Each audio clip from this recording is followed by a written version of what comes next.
الحمد لله رب العالمين والعاقبة للمتقين ولا عدوان إلا على الظالمين وأشهد أن لا إله إلا الله وحده لا شريك له ولي الصالحين وأشهد أن محمدا عبده ورسوله وصفيه من خلقه وخليله سيد الأولين والآخرين اللهم صل عليه وعلى آله وصحبه ومن اتبعهم بإحسان إلى يوم الدين أما بعد. Mes chers frères et sœurs, aujourd'hui avec l'aide d'Allah Tabaraka wa Ta'ala, le thème de notre khutbah est l'éducation par l'exemplarité. L'éducation par l'exemplarité. Ce sujet s'adresse principalement aux éducateurs, aux enseignants, aux parents, car on rencontre souvent des parents qui viennent se plaindre de leurs enfants qui sont dans le péché, qui ne suivent pas le Coran et la Sunna du prophète sallallahu alayhi wa sallam. Mais la question qu'il faut que je me pose, ainsi que vous, en tant que parent, en tant que père, toi ma sœur, en tant que mère, c'est: suis-je un bon exemple? Est-ce que je transmets de bonnes valeurs à mes enfants par mon comportement? Car il faut savoir que l'exemplarité par le comportement a beaucoup plus d'impact que des dizaines de discours. Le fait que ton enfant ou que ton élève, toi qui es enseignant, te voit exemplaire dans ton comportement, dans le vocabulaire que tu utilises, cela va avoir énormément d'impact sur son éducation. Et malheureusement, nous vivons une époque aujourd'hui, et je ne généralise pas, où beaucoup de parents et d'enseignants et d'éducateurs ne jouent plus leur rôle. Ils ne sont plus exemplaires. Et les enfants, sachant qu'ils ne trouvent pas un bon modèle à suivre en leurs parents, ils sont devenus mauvais. Ils sont devenus mauvais en copiant sur leurs parents. Enfin, mes chers frères, mes chères sœurs, le sujet d'aujourd'hui est très important. L'exemplarité est l'un des moyens éducatifs les plus importants qui influence la vie de l'être humain, qui va influencer ses orientations, la formation de ses convictions. L'éducation par l'exemplarité va forger les idées de mon enfant ou de mon étudiant à qui j'enseigne. Les jeunes absorbent les attitudes, les mœurs et les orientations éducatives des parents, des éducateurs et de la société qui les entoure. Il est bien connu, d'après les expériences passées et présentes, que l'exemplarité a un impact considérable sur les nations et les sociétés. Et Allah Tabaraka wa Ta'ala nous a pas laissé sans modèle à suivre. Allah Tabaraka wa Ta'ala a dit dans le Coran: Ulaika alladhina hada Allah fabihudahu muqtadi. Voilà ceux qu'Allah a guidés, suis donc leur guidé. En parlant de qui? Des prophètes. Les prophètes sont les meilleurs hommes. Les prophètes sont les plus grands modèles car ils sont l'élite de l'humanité. Et ces meilleurs guides par la droiture et leurs grandes actions. Ils ont assumé la mission de réformer les gens tout en étant caractérisés par des qualités morales exemplaires et ont déployé des efforts considérables pour redresser le cours de l'humanité après ces déviations.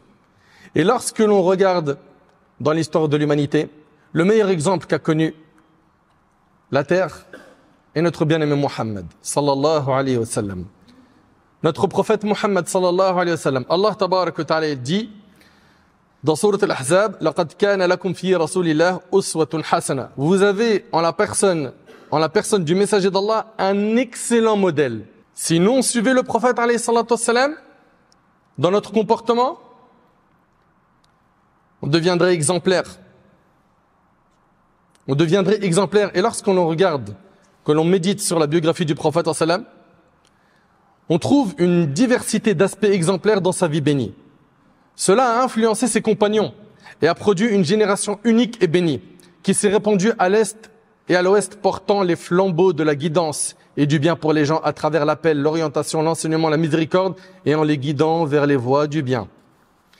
Lorsque Aïcha, la femme du prophète alayhi salatu wassalam, a été interrogée sur le comportement du prophète alayhi salatu wassalam, elle a dit: le comportement du prophète alayhi salatu wassalam était le Coran. Le prophète alayhi salatu wassalam a été un exemple dans son comportement. Il a enseigné aux gens le bon comportement, les adorations, en étant exemplaire. Il disait, alayhi salatu wassalam, priez comme vous m'avez vu prier. D'après Aïcha, le hadith est rapporté par Bukhari et Muslim. Le prophète, alayhi salatu wassalam, jeûnait au point où nous disions, il ne rompt pas son jeûne. Et il rompait le jeûne au point où nous disions, il ne jeûne plus. Le prophète, alayhi sallam, était un exemple dans les adorations. Il priait jusqu'à ce que ses pieds enflaient. C'était un excellent modèle pour ses compagnons dans tous les domaines. Lorsque l'on regarde dans sa biographie, nous avons énormément de passages dans sa biographie qui montrent que c'est un excellent modèle. Lorsqu'il y a eu le pacte de l'Hudaybiyah, après que le prophète sallam a terminé la rédaction du pacte, il a dit à ses compagnons, levez-vous, sacrifiez vos bêtes, puis rasez-vous les cheveux. Par Allah, aucun d'entre eux ne se leva. Même après qu'il leur a répété cela 3 fois. Voyant qu'aucun d'entre eux ne s'était levé, il entra chez Salama, une de ses épouses, et lui a fait part de ce qu'il avait rencontré de la part des gens, que les compagnons n'ont pas suivi ces ordres ici. Et là, Salama, regardez ce qu'elle lui a dit. Elle lui a dit, ô prophète d'Allah, aimerais-tu cela? Est-ce que tu veux qu'ils t'écoutent, qu'ils sacrifient leurs bêtes et qu'ils se rasent les cheveux? Sors sans dire un mot. Immole ton sacrifice et fais appeler ton coiffeur pour qu'il te rase. Le hadith il est rapporté par le Bukhari. Qu'est-ce qu'elle lui a dit? Fais, ils vont faire comme toi. Sois exemplaire. Fais, ils vont faire comme toi. Et c'est ce que le prophète sallam a fait.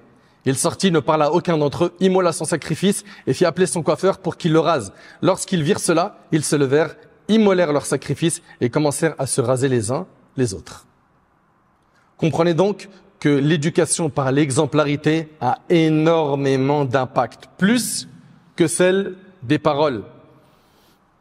Le prophète alayhi salatu wassalam a enseigné la générosité de manière concrète à ses compagnons. Anas radiyallahu ta'ala anhu rapporte, il n'est pas une seule fois où l'on ait demandé quelque chose au prophète sallam comme prix de son entrée en islam et qu'il ne l'ait pas donné. Une fois, quelqu'un vint à lui et il lui donna un troupeau remplissant l'espace qui séparait 2 montagnes. Imagine, le prophète sallam il a donné à un homme un troupeau qui remplit l'espace de quoi? De 2 montagnes. Cet homme retourna parmi les siens et leur a dit, ô mon peuple, entrez en islam, car ce Muhammad donne à la manière de celui qui ne craint pas la pauvreté, et c'est rapporté par l'imam muslim. Donc on voit ici que le prophète sallam était exemplaire dans son comportement, dans sa générosité, dans tout ce qu'il faisait, c'était un modèle à suivre. Et nous aujourd'hui, on s'étonne que nos enfants mentent. On s'étonne que nos enfants trichent. On s'étonne que nos enfants disent des gros mots. Il arrive souvent, pour pas généraliser, que ce soit de ta faute, toi en tant que père, ou toi en tant que mère, il a pris les gros mots. Parce que t'en dis. Il a appris à mentir parce que tu mens. Il mange l'argent illicite parce que tu fais de même. Toi, tu veux que ton enfant soit pieux, tu ne l'es pas. Tu veux que ta fille soit pieuse, t'es loin d'Allah, ma sœur. Et réveille-toi. Il faut impérativement s'éduquer pour que cela ait un impact sur les futures générations. C'est un devoir. Et plus tu vas faire un effort sur toi, moins tu auras à faire d'efforts pour éduquer ton enfant. Parce qu'il voit un père qui se lève pour salat al-subh. Parce qu'il voit une maman qui se réveille la nuit pour prier. Parce qu'il voit des parents lire le Coran, l'étudier. Parce qu'il voit dans la maison l'islam mis en pratique. Notre prophète, alayhi salatu wassalam, était un modèle et il a encouragé à être exemplaire. Regardez ce que le prophète, sallam, a dit dans un hadith rapporté par Tirmidhi. Suivez les 2 qui viendront après moi, Abu Bakr et Omar. Le prophète, sallam, était un modèle et il enseignait autour de lui à suivre les bons modèles. Il leur parle d'Abu Bakr, il leur parle d'Omar et d'autres parmi les sahaba. Et la question que je me pose ainsi que vous, est-ce que nous on propose des bons modèles à nos enfants? Est-ce qu'on leur parle des compagnons du prophète alayhi salatu wassalam? Qu'est-ce qu'ils connaissent d'eux? Est-ce qu'on parle à nos enfants des pieux prédécesseurs en leur racontant leur biographie? Non. Malheureusement, ce boulot n'est pas fait par beaucoup, mais en plus de cela, parfois les parents sont la cause du problème. C'est eux qui proposent de mauvais modèles à leurs enfants. Comment? Un papa ou une maman qui regarde de l'égarement sur TikTok, sur YouTube, quelqu'un qui prône le mal. Et son fils, il est à côté de lui ou sa fille, et il dit rien. Donc ton enfant comprend que ce que tu es en train de regarder, c'est normal. C'est quelqu'un qui insulte les mères, c'est quelqu'un qui est mauvais, c'est quelqu'un qui a un langage ordurier. Ton enfant, il voit que toi, tu cautionnes ça. Pour lui, c'est normal de regarder ça. On leur a présenté des mauvais modèles. Il y a deux choses à faire ici. Premièrement, c'est les mettre en garde contre les mauvais modèles. Et deuxièmement, c'est leur présenter les bons modèles. Pourquoi? Parce que si on ne fait pas ça, eux-mêmes, ils vont aller chercher des modèles ailleurs. Et avec Internet, aujourd'hui, ils ont tous un smartphone. C'est devenu malheureusement très dramatique. L'éducation par l'exemplarité a énormément d'effets. Énormément d'effets. Et l'enfant, de par sa nature, il a tendance à voir tout ce que fait le grand comme étant quelque chose de bien. L'enfant, il est comme ça. Il regarde l'adulte, tout ce que lui fait pour lui, c'est quelque chose de bien. C'est pourquoi Amr ibn Udba, qu'Allah lui fasse miséricorde, a conseillé l'éducateur de ses enfants en disant que le premier de tes efforts pour corriger mon enfant soit de te corriger toi-même. Vous entendez? En effet, leurs yeux, c'est-à-dire à nos enfants, sont liés aux tiens. Ce qui est bien pour eux est ce que tu fais, et ce qui est mauvais pour eux est ce que tu délaisses. Mes chers frères, mes chères sœurs, prenons nos responsabilités, soyons exemplaires envers nos enfants, envers les étudiants que l'on a. Pour certains parmi vous, vous êtes des enseignants, vous êtes des profs, que ce soit des matières profanes ou bien pour apprendre l'arabe, la religion, etc., le Coran. Faites le nécessaire pour être exemplaire, barakallahu fikum.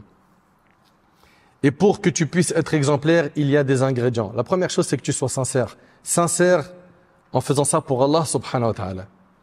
Toi, tu éduques ton enfant, tu éduques les enfants de la Ummah avec ikhlas, avec sincérité pour qu'Allah tabarak wa ta'ala accepte ton œuvre. Deuxièmement, il te faut al-ilm, la science. Sans la science, comment tu vas réussir à éduquer? Toi qui connais pas le din, toi qui connais pas ce qui est halal de ce qui est haram, toi qui connais pas les limites d'Allah subhanahu wa ta'ala, toi qui connais pas ce que notre religion nous dicte comme valeur. Qu'est-ce que tu vas transmettre comme valeur? Allah tabarak wa ta'ala dit qul hadhihi sabili ad'u ila Allah ala basira. Dis, voici ma voix, j'appelle les âmes à Allah avec discernement, avec clairvoyance. Donc la sincérité, la science. Et 3, faire preuve d'un bon comportement. Tu veux transmettre à ton enfant, ne sois pas quelqu'un de dur. Il y a une différence entre être dur et ferme. Parfois, la fermeté fait partie de la sagesse. Et parfois, c'est la douceur. Et le prophète lui arrivait d'être tantôt doux et des fois, il était ferme, alayhi salatu wassalam. Être quelqu'un qui a un bon comportement. Allah tabarak wa ta'ala, il dit au prophète sallam, فَبِمَا رَحْمَةٍ مِّنَ اللَّهِ لِنْتَ لَهُمْ وَلَوْ كُنْتَ فَضًّا غَلِيظَ الْقَلْبِ لَانْفَضُّوا مِنْ حَوْلِكَ. C'est par une miséricorde d'Allah que tu as été si doux envers eux. Si tu avais été rude au cœur dur, ils se seraient enfuis de toi. Allah est dit au prophète, si tu avais été, écoutez bien, rude au cœur dur, ils se seraient enfuis de toi. Et c'est réel. Aujourd'hui, les gens fuient les personnes trop dures. C'est vrai ou pas? Quelqu'un, il est dur avec toi, eh ben, ça fait partie des choses qui font que tu veux l'éviter. Donc, le bon comportement. Et plus l'éducateur est doté de bonnes mœurs et adopte une conduite exemplaire, plus ses paroles sont douces, sans être faibles, se débarrassant de la rudesse et de la dureté. Et plus il pardonne et fait preuve de clémence, plus il est digne d'être suivi en exemple. Si en revanche, il manque de bonnes mœurs, les gens s'éloignent de lui, sa compagnie devient désagréable et ses paroles ne sont ni acceptées ni suivies. Parmi les erreurs que commettent certains et qui détruisent l'éducation, il y a le fait que les actions contredisent les paroles. Tu es en train de dire, mens pas, dis la vérité, lis le Coran, et toi, tu fais tout l'inverse. Mens pas, mais toi tu mens. Insulte pas, sois pas grossier, mais toi tu es grossier. Allah Ta'ala dit, Ya ayyuhalladhina amanu, lima taquluna ma la taf'alun, kabura maqtan 'inda Allahi an taqulu ma la taf'alun. Ô vous qui croyez, pourquoi dites-vous ce que vous ne faites pas? Combien cela est abhorré d'Allah que de dire ce que vous ne faites pas.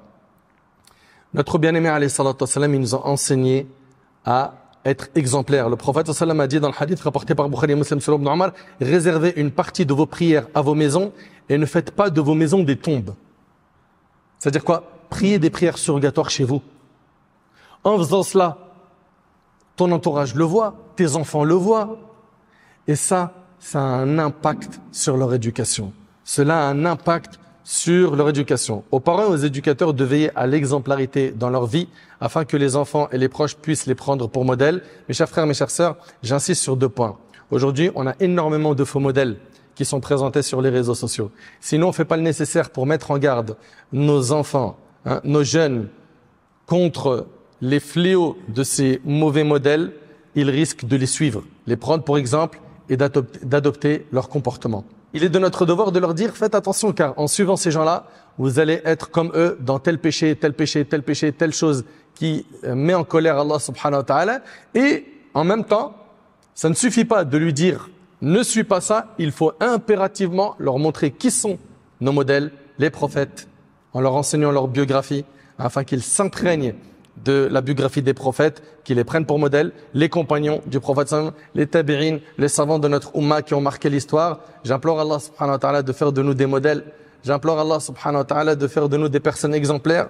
J'implore Allah tabarak wa ta'ala de faire que ce rappel me soit profitable ainsi que vous. J'implore Allah subhanahu wa ta'ala d'améliorer la situation de notre umma.